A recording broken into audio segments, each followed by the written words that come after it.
नमस्कार, बहुत स्वागत है आपका। आप देख रहे हैं अपना उत्तराखंड। मैं हूं शीनम शर्मा। सबसे पहली खबर चमोली से। भारत चीन सीमा को जोड़ने वाला मलारी मार्ग सीमा से 3 किलोमीटर पहले कोशा गांव के पास बंद हो गया है। रोड करीब 36 घंटे से बंद चल रही है, जिसे खोलने के लिए बीआरओ की टीम लगी हुई है और मलारी मार्ग भारत को चीन से जोड़ता है। आपकी जानकारी के लिए बता दें कि अचानक से पहाड़ी से बोल्डर आने की वजह से रोड बंद हो गया, जिसकी वजह से हाईवे बंद हो गया और उम्मीद ये जताई जा रही है कि शनिवार तक ये रोड खुल जाएगा, जिसको लेकर लोगों को उम्मीद जगी है। बीआरओ की टीम फिलहाल रोड खोलने में जुटी हुई है।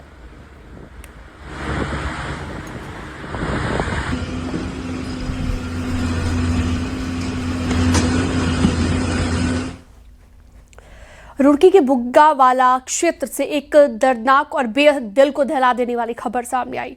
एक 12 साल के मासूम बच्चे को मगरमच्छ ने अपना शिकार बना लिया। घटना बंजारे वाला गांव की है। बताया जा रहा है कि पानी में छिपे मगरमच्छ ने अचानक से बच्चे पर हमला कर दिया और उसे खींचकर पानी में लेकर चले गए। घटना की सूचना मिलते ही पुलिस मौके पर पहुंची और काफी तलाश के बाद बच्चे का शव बरामद किया गया। शव को पोस्टमार्टम के लिए जिला अस्पताल भेज दिया गया है। इस घटना के बाद पूरे गांव में डर और मातम का माहौल है, तो परिजनों का भी रो रो कर बुरा हाल है। मेरा बच्चा ये इधर घूमने के लिए आया हो या कैसे भी आया हो, तो यहाँ से इसमें मगरमच्छ था और उस मगरमच्छ ने मेरे बच्चे को आज उठा दिया। तो गड्ढे तो और भी बहुत होंगे। ये पूरे मसाले में गड्ढे गड्ढे है।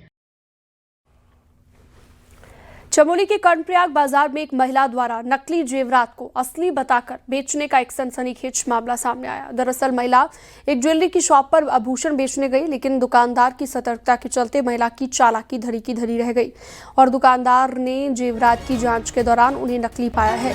तत्काल महिला को रंगे हाथ पकड़ लिया गया। घटना के बाद मौके पर भारी भीड़ भी जमा हो गई, जिसके बाद महिला को पुलिस के सुपुर्द कर दिया गया। फिलहाल महिला से पुलिस पूछताछ कर रही है ताकि ये पता लगाया जा सके कि इस गिरोह के तार और कहां पर जुड़े हुए हैं और अब तक कितने लोगों को ये अपना शिकार बना चुकी है।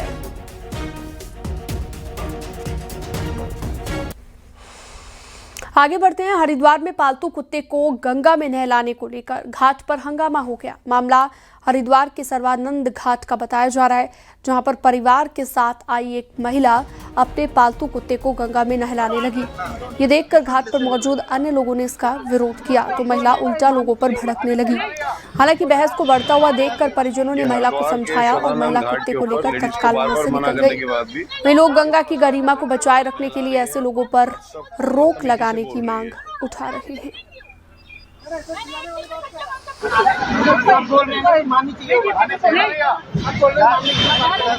ये हरिद्वार के सदानंद घाट के ऊपर लेडीज को बार बार मना करने के बाद भी इस पसंद कुत्ते को नहला रही है और सबको बदतमीजी से बोल रही है।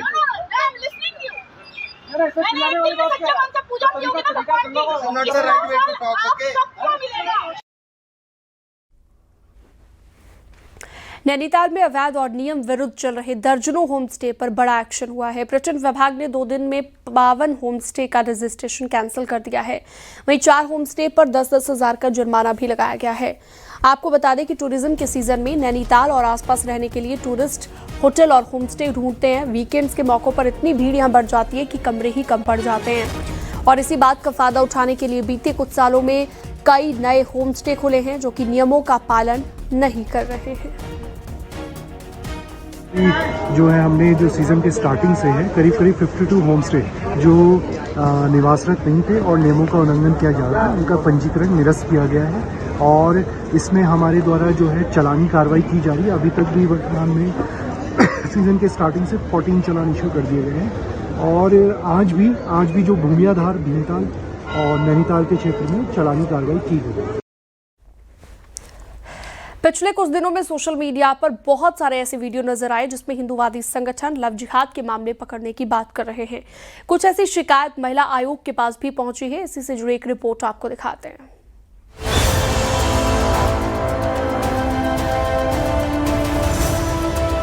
पिछले कुछ दिनों में सोशल मीडिया में कुछ ऐसे वीडियो सामने आए हैं जिसमें हिंदूवादी संगठनों ने दावा किया कि पहाड़ की लड़कियों को मुस्लिम युवकों द्वारा बरगलाया गया। बजरंग दल और हिंदू जागरण मंच जैसी कुछ संस्थाएं इस पर मुखरता से हल्ला काट रहे हैं। पिछले 6 महीने में 15 से ज्यादा केस ऐसे सामने आए हैं जहां लड़कियों को धर्म विशेष के युवकों के साथ पकड़ा गया है। वहीं महिला आयोग में भी 1 साल में 5 से ज्यादा युवतियां इस तरह की शिकायत के साथ पहुंची हैं।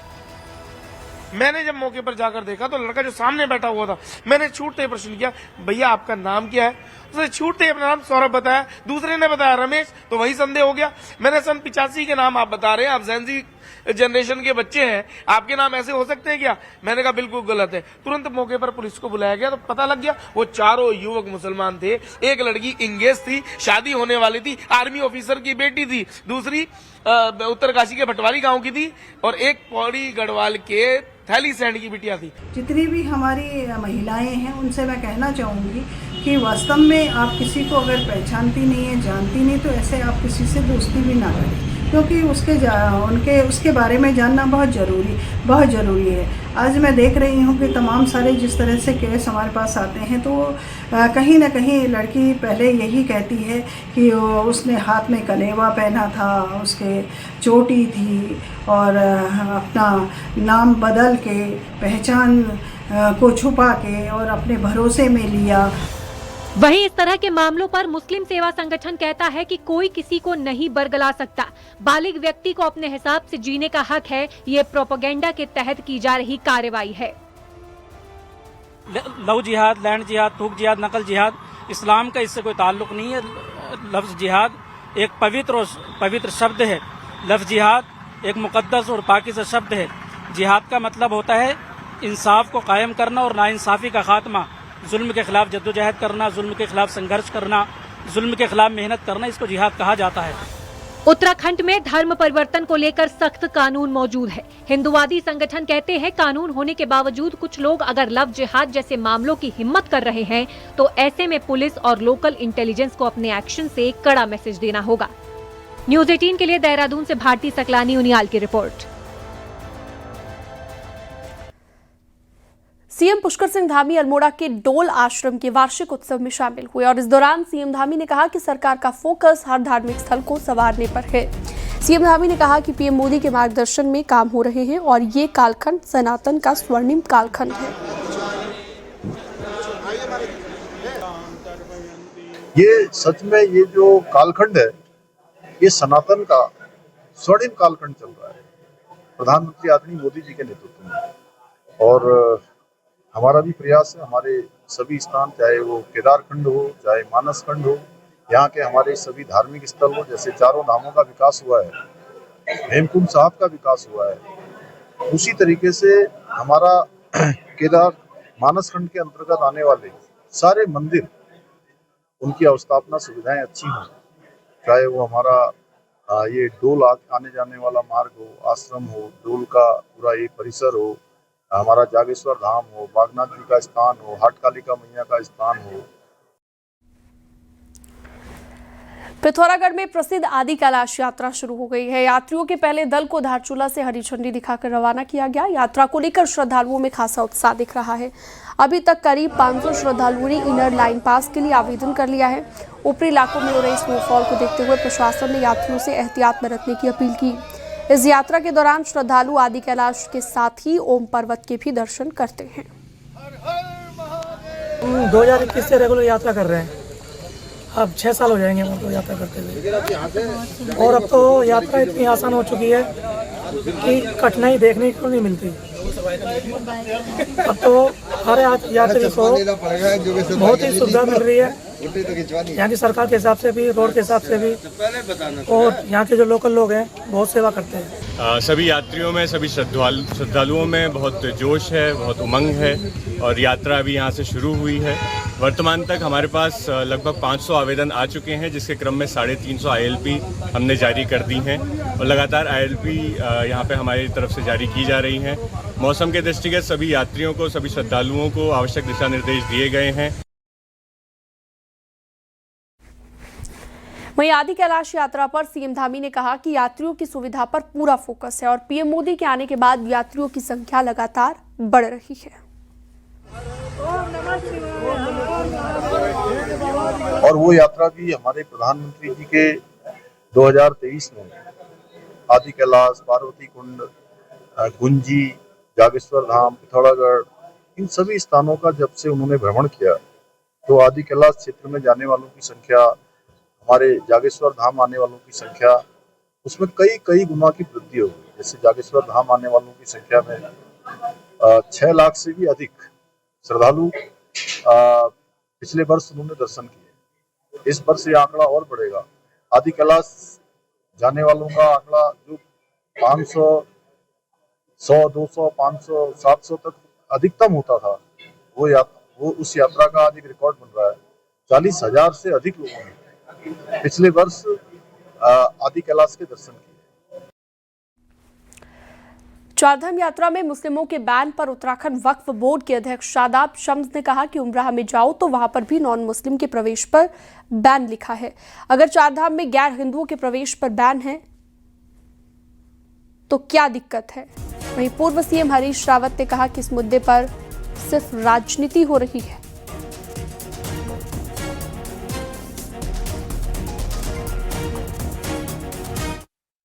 जब आप ये बात करते हैं कि जो गैर मुस्लिम हैं उनका, जो मुसलमान हैं उनका प्रवेश या गैर हिंदुओं का प्रवेश वर्जित किया गया है, तो उसके पीछे का केवल भाव ये है। हमारा मानना है, मैं एक मजबूत मुसलमान हूँ और एक मजबूत मुसलमान, मैंने कई हज किए हैं, उम्रा किए हैं।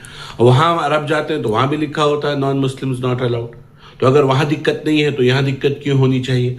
और मैं ये कहता हूँ जिसकी आस्था नहीं तो मुसलमान क्यों हमारे मूर्तियों के दर्शन करने के लिए जाएगा, क्यों उनकी पूजा करने के लिए जाएगा? और कोई यदि जा रहा है तो इसका मतलब है वो अपने संस्कारों के विपरीत वहाँ जा रहा है, तो अच्छी बात है। तो आपको क्या परेशानी होनी चाहिए? वहीं शादाब शम्स के बयान पर कांग्रेस नेता मुकीम अहमद ने कहा कि शादाब शम्स बीजेपी की भाषा बोल रहे हैं। उन्होंने कहा कि हम इस बैन का विरोध करते हैं। हिंदुस्तान में इंसान को कहीं भी जाने की आजादी है। हमें आपत्ति है भाई, ये हिंदुस्तान है, इसमें कोई आदमी कहीं भी जा सकता है, तो हमें तो आपत्ति है इस पे। तो आने जाना दिया जाए, इससे पहले भी गया है, हमारी सरकार है जब नहीं गया, जब कोई रोक नहीं थी, अब क्यों रोका जा रहा है? सिर्फ भेदभाव वाला मामला है, ऐसा कुछ नहीं है। पिथौरागढ़ की धारचूला विधानसभा सूबे की उन विधानसभाओं में शुमार है जहां पर कमल कभी खिला ही नहीं। राज्य बनने के बाद इस विधानसभा पर कभी निर्दलीय तो कभी कांग्रेस का कब्जा रहा। ऐसे में आने वाले विधानसभा चुनावों में बीजेपी इस सीट पर हर हाल में कमल खिलाना चाह रही है। एक रिपोर्ट आपको दिखाते हैं।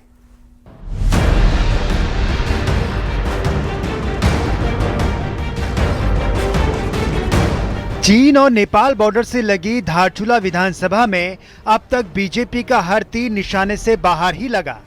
पहले और दूसरे विधानसभा चुनाव में ये सीट निर्दलीय गगन रजवार की झोली में गई। 2012 में पहली बार सामान्य होने पर भी इस सीट में कांग्रेस के हरीश धामी को जीत मिली थी। तब से अब तक लगातार 3 विधानसभा चुनाव हरीश धामी यहां से जीत चुके हैं।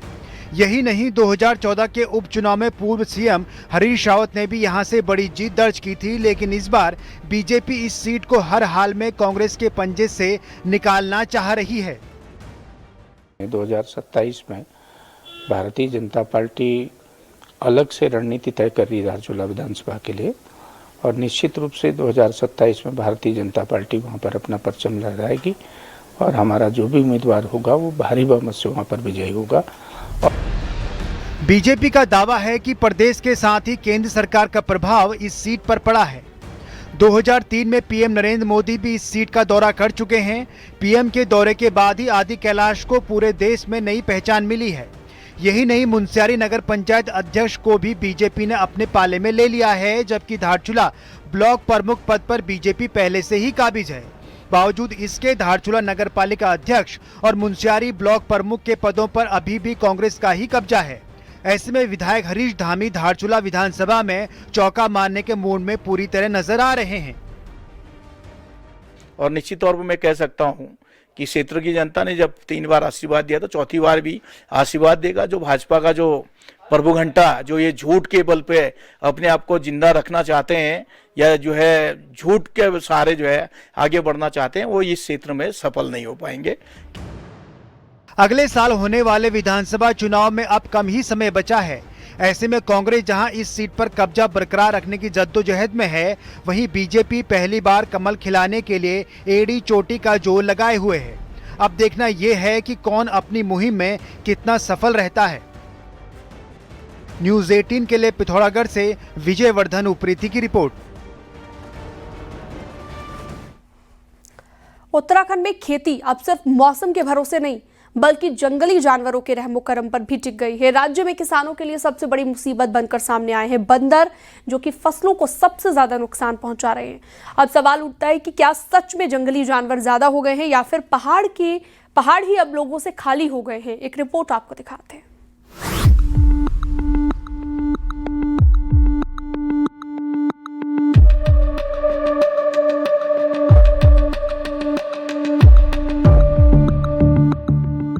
जंगलों में रहने वाले ये बंदर अब गांव में घुस आए हैं और गांव में रहने वाले लोग शहरों की ओर पलायन कर चुके हैं। ये हम नहीं कह रहे बल्कि पलायन निवारण आयोग की सर्वे रिपोर्ट कह रही है। पहली बार पूरे प्रदेश में हुए इस सर्वे में चौंकाने वाले आंकड़े सामने आए हैं। आयोग के मुताबिक उत्तराखंड में फसलों को सबसे ज्यादा नुकसान बंदरों से हो रहा है। करीब 36% फसलें सिर्फ बंदरों की वजह से बर्बाद हो रही हैं। वहीं जंगली सूअर से फसलों को नुकसान का आंकड़ा भी करीब 22% है। इसके अलावा लंगूर, नीलगाय, भालू और हाथी भी किसानों की मुश्किलें बढ़ा रहे हैं। पूर्व सीएम हरीश रावत का कहना है कि इसी के चलते गांव के गांव पलायन कर रहे हैं। गांव खाली होने का एक सबसे बड़ा कारण यह है कि गांव के अंदर जो आमदनी का स्रोत था खेती चौपट हो गई है। जंगली जानवरों ने चौपट की। बेबसी का पलायन है जो आज खेती बाड़ी छोड़ करके लोग भाग रहे हैं और यहाँ आकर के छोटी छोटी आजीविकाओं के साथ अपना पालन कर। पिथौरागढ़, उत्तरकाशी, टिहरी और देहरादून जैसे जिलों में बंदरों का आतंक सबसे ज्यादा है। रुद्रप्रयाग, अल्मोड़ा और बागेश्वर में जंगली सूअर तो हरिद्वार और उधम सिंह नगर में नीलगाय किसानों के लिए बड़ी परेशानी बने हुए हैं। भारत सरकार की साइंस, टेक्नोलॉजी और पर्यावरण समिति के सदस्य सांसद त्रिवेंद्र सिंह रावत का कहना है कि जंगल में भोजन की कमी के कारण जानवर गांवों का रुख कर रहे हैं। उन्होंने कहा कि इसके लिए कैंपा फंड से होने वाले प्लांटेशन में 25% फलदार और औषधीय पौधे लगाने की उनकी समिति ने केंद्र से सिफारिश की है, ताकि जानवरों को जंगल में ही भरपेट खाना मिल सके। तो अभी हम लोगों ने उसमें ये तय किया, सरकार से सिफारिश की है कि जो भी वृक्षारोपण होगा कैंपा में, उसमें 25% ऐसे पौधे लगाए जाएंगे जो फलदार होंगे और मेडिसिनल होंगे। तो अगर हम उनके लिए व्यवस्था और जंगलों के आसपास अगर खाने की व्यवस्था हो जाएगी तो फिर क्यों हमारे घरों तक आएंगे, हमारे खेतों तक आएंगे। खबरों का सिलसिला जारी है, वक्त एक छोटे से ब्रेक का।